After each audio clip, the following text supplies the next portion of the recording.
Jom belajar saham sampai pandai. Saya Burhanuddin bin Abdul Ghani, Timbalan Presiden Malaysian Association of Muslim Finance Professional ataupun singkatannya adalah MFP. Hari ini saya nak memulakan dengan sepotong ayat Al-Quran daripada surah Al-Baqarah. Ya ayuhan nas kulu mimma fil ardi halalan tayyiban wa la tattabi'u khutuwatis syaitan innahu lakum aduwwum mubin.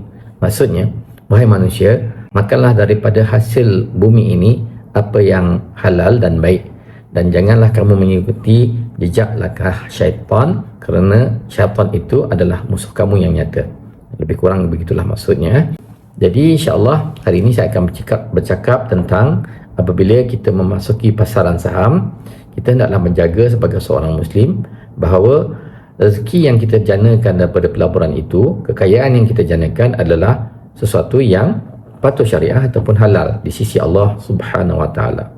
Jadi apakah caranya kita nak memastikan bahawa sesuatu saham itu, rezeki kita itu adalah halal? Di dalam kelas MFP kita akan ajarkan tentang perkara ini, tapi saya boleh detailkan di sini bahawa ada dua perkara yang perlu kita perhatikan. Yang pertama adalah syarikat yang kita nak laburkan itu, adakah ia patut syariah? Itu yang pertama.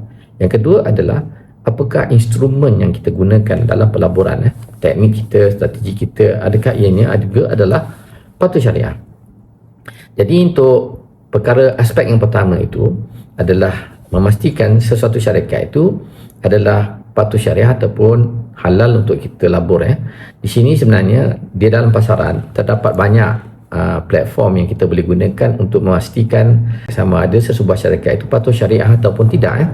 Jadi antara platform yang kita boleh pakai adalah Muslim Exchange, Musafa, Zoya, M+ Global, Mumu dan Islamically. Saya sendiri menggunakan Islamically.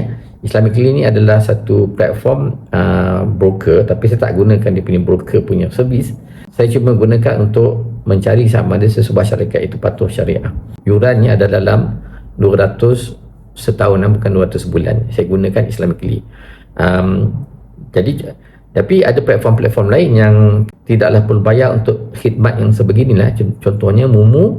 Mumu adalah trading platform. Trading platform yang kalau kita menggunakan trading platform Mumu, maka kita boleh dapat lihat sama ada sesebuah syarikat itu patuh syariah ataupun tidak. Jadi sebagai contoh M+ Global. M+ Global ni adalah broker plus platform. Dia adalah trading platform dan juga broker. Dan di situ pun ada indikator, ada pun cara untuk kita pastikan sesebuah syarikat itu yang kita nak laburkan itu patuh syariah ataupun tidak. Yang kita perlu faham adalah kadang-kadang berlaku tidak sama. Satu syarikat tu mungkin dalam satu platform ni kita cek ia patut syariah, dan platform satu lagi kita cek ia tidak patut syariah. Jadi untuk ini sebenarnya dalam kelas MFP kita buat perbandingan lah kenapa benda tu boleh berlaku dah, dan kita kena buat pilihan. Kita kena buat pilihan mana yang kita nak ikut. Tapi yang saya nak ceritakan, yang saya nak bincangkan di sini adalah apakah prinsip-prinsip yang digunakan untuk menentukan sesebuah syarikat itu patut syariah ataupun tidak. Jadi perkara pertama yang dilihat adalah aktiviti syarikat tersebut. Beberapa syarikat yang memang jelas tidak patut syariah ialah kalau contohnya adalah bank di US, memang tidak patut syariah lah, kerana mereka adalah bank yang tidak berdasarkan kepada Islamik punya prinsip. Jadi terlibat dengan riba. Yang keduanya kalau syarikat genting contohnya adalah jelasnya tidak patut syariah kerana banyaknya elemen gambling dekat situ.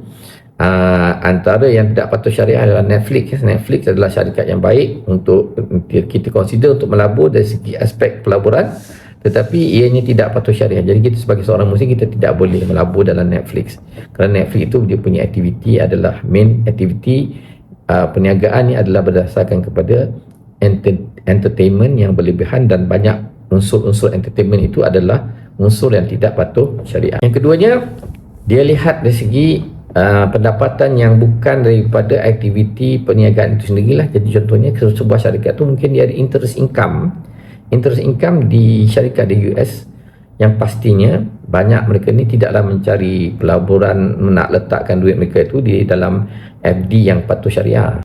Jadi apa yang dilihat adalah interest income dicampur dengan pendapatan daripada aktiviti perniagaan yang tidak patut syariah dicampur. Maka adakah jumlah kedua ini melebihi daripada 5% daripada keseluruhan pendapatan syarikat tersebut? Jika ianya melebihi 5% daripada keseluruhan pendapatan, maka syarikat itu tidak patut syariah. Jadi dia tidak perlu 100%, ya. Dia tidak perlu bebas 100% daripada unsur yang tidak patut syariah. So mengapa begitu? Sebenarnya mereka kiaskan, mereka buat kias.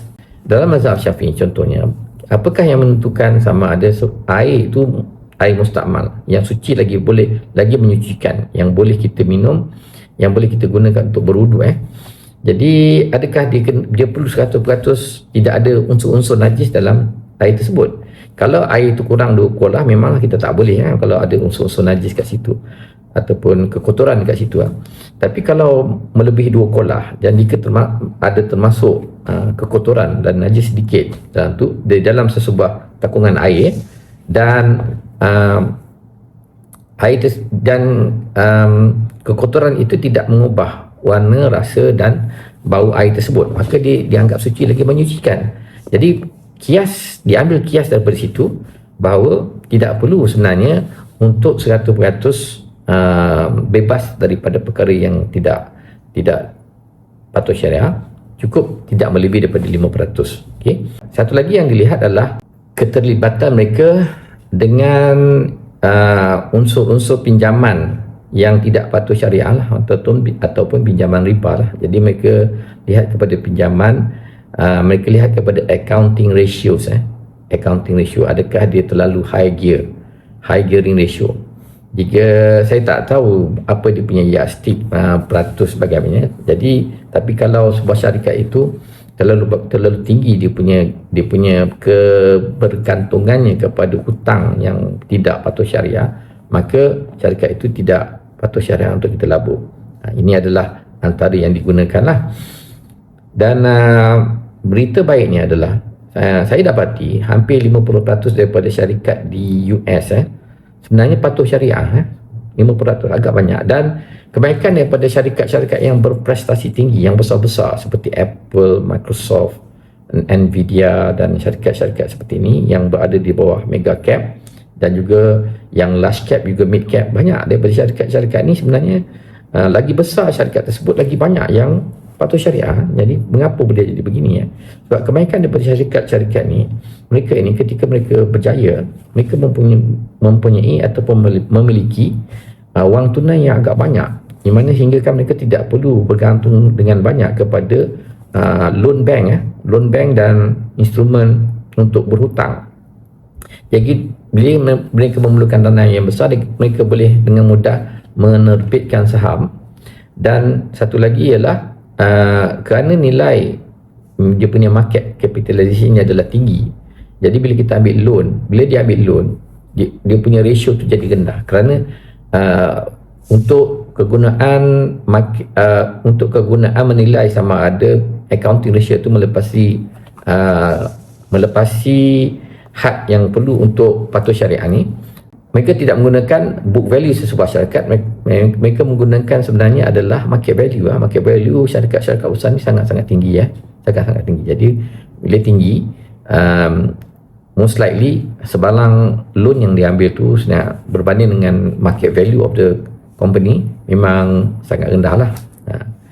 Jadi sebab itu di US sebenarnya agak banyak syarikat yang baik, yang besar, yang boleh kita laburkan, yang patuh syariah.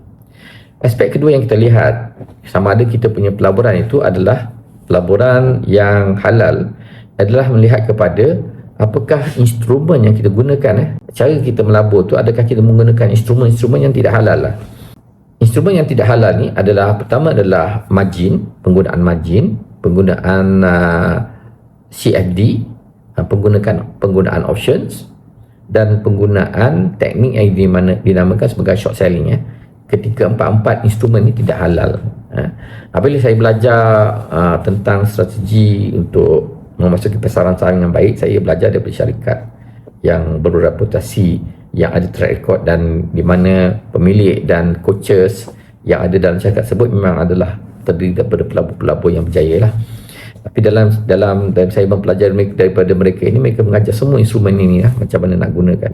Dan instrumen ni ada yang high risk, tapi sebab strategi itu memang mengajarkan bagaimana untuk memastikan, bagaimana untuk menguruskan risiko dan bagaimana nak menggunakan instrumen ini dengan selamat. Jadi benda tu boleh digunakan, tapi itulah dia tidak patuh syariah yang kita tidak boleh pakai. Margin adalah kita berhutang dengan broker untuk membeli saham, dan oleh kerana kita berhutang, dia ada interest, dan interest itu tidak patuh syariah. Yang kedua, CFD ni saya tak mau terangkan lah, kerana CFD ni agak complicated, akan jadi lama kalau saya nak terangkan. Tapi CFD tidak patuh syariah. Satu lagi instrumen yang digunakan adalah yang penting sebenarnya dalam yang mereka banyak gunakan apabila nak masuk pasaran saham, kerana ia boleh banyak membantu dari segi nak memastikan strategi yang baik, ialah penggunaan options. Penggunaan options ni agak mahal juga saya nak belajar, tapi bila saya perhati, saya lihat sana kiri kanan, saya lihat pendapat ustaz-ustaz kita yang pakar dalam bidang keuangan ni, dan secara senang ni option ni sebenarnya tidak patuh syariah. Jadi saya pun tak belajar lah, kerana nak belajar dia pun agak mahal lah. Dan yang terakhir yang tidak patuh syariah ialah apa yang kita sebut sebagai short selling.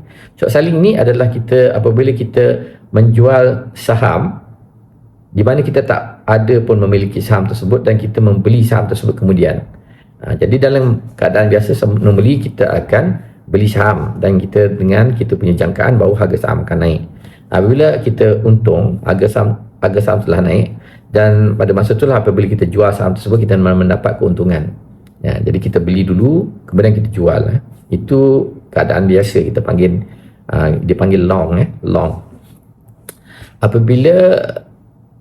Tapi ada satu keadaan di mana kita menjangkakan harga saham akan turun untuk sesuatu syarikat.